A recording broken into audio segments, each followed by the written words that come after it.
اور ان کو ہم نے بھی اپنی لسٹوں میں جو ہے وہ نوٹ لیا اور اب ہم بھی ان کی انکوائری کر رہے ہیں. السلام علیکم. سٹی نیوز نیٹ ورک کے ڈیجیٹل میڈیا سے میں ہوں ماہر عمران، اور آج ہم ملتان زون کے وہ تمام کاروائیاں، وہ تمام جو ایف آئی اے کی جانب سے کی جانے والے ملک کی ساکھ خراب کرنے والے جو لوگ ہیں ان کو کس طرح سے آف لوڈ کیا گیا، ڈیپورٹیوں کے ساتھ کیا جو سلوک کیا گیا، اور اس کے ساتھ ساتھ ہم بات کریں کہ بیرون ممالک میں ملتان زون کو استعمال کر کے کس طرح سے پاکستان کا تشخص خراب کیا گیا، اس حوالے سے کارروائیاں کیا کر رہی ہیں، ایئرپورٹ پہ کون سے ڈیسک بنائے گئے ہیں، ایف آئی اے ملتان زون کس طرح اس کو دیکھ رہی ہے. ان تمام تر صورتحال کے حوالے سے ہمارے ساتھ ڈائریکٹر ایف آئی اے ملتان زون ڈاکٹر عطاء الرحمان صاحب موجود ہیں. ان سے ہم جانتے ہیں. بہت شکریہ سر، آپ نے ٹائم دیا. ہم خاص طور پہ بیگرز کی بات کر لیتے ہیں.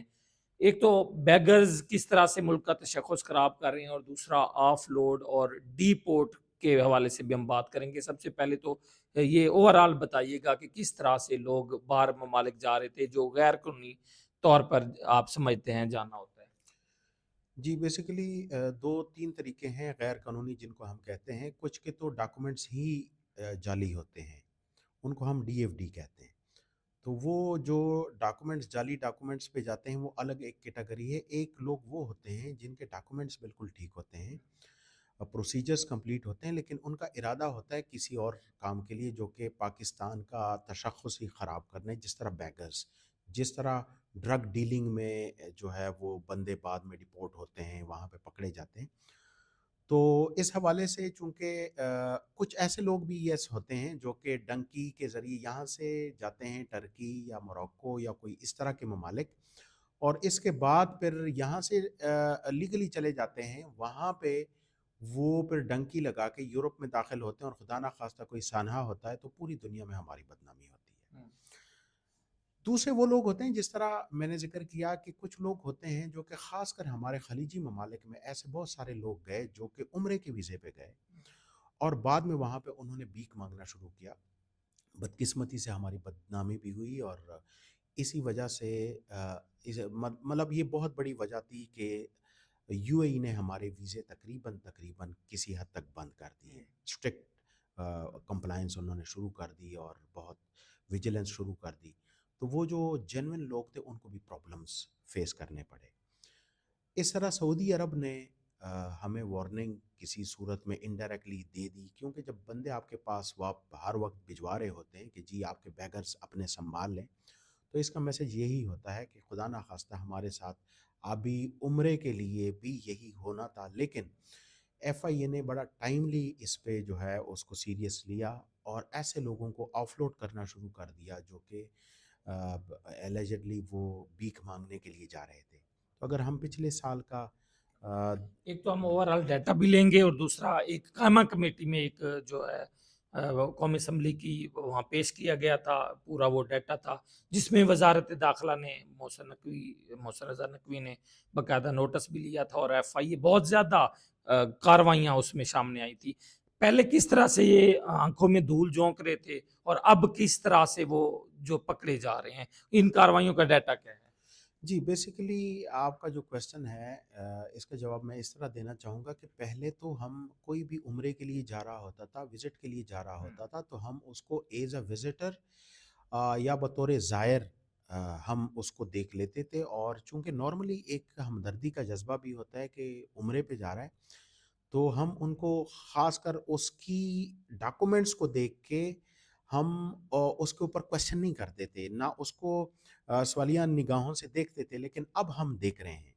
اس کا مطلب یہ بھی نہیں ہے کہ ہر بندہ جو کہ عمرے کے لیے جا رہا ہے ہم خدا نہ خواستہ ان کو سوالیہ نگاہوں سے دیکھ رہے ہیں. لیکن جن کے پاس وسائل نہیں ہے، جن کی ہوٹل بکنگ نہیں ہے، جس کا ریٹرن ٹکٹ نہیں ہے، جس کو پتہ ہی نہیں ہے کہ میں نے کہاں پہ ٹھہرنا ہے، تو اس پہ ہمارے کویسچن پھر کڑے ہو جاتے ہیں. اور بہت سارے ایسے لوگ ان کو جب ہم نے آف لوڈ کیا، بعد میں ان کو انٹرویو کیا، تو بعد میں انہوں نے یہ ان باتوں کا انکشاف کیا کہ ان کا ارادہ ہی بیسیکلی بھیک مانگنے کا تھا. تو یہ جو ایف آئی اے نے بڑی پرو ایکٹیو کام شروع کیا، اس کی وجہ سے تھوڑی سی آف لوڈنگ بھی ہوئی، لیکن ملک کی جو بدنامی کا باعث لوگ بن سکتے تھے اس میں کمی ضرور آئی. ملک کی بدنامی کے ساتھ ساتھ پاسپورٹ پہ کیا اثرات ہو رہے ہوتے ہیں؟ جی بالکل.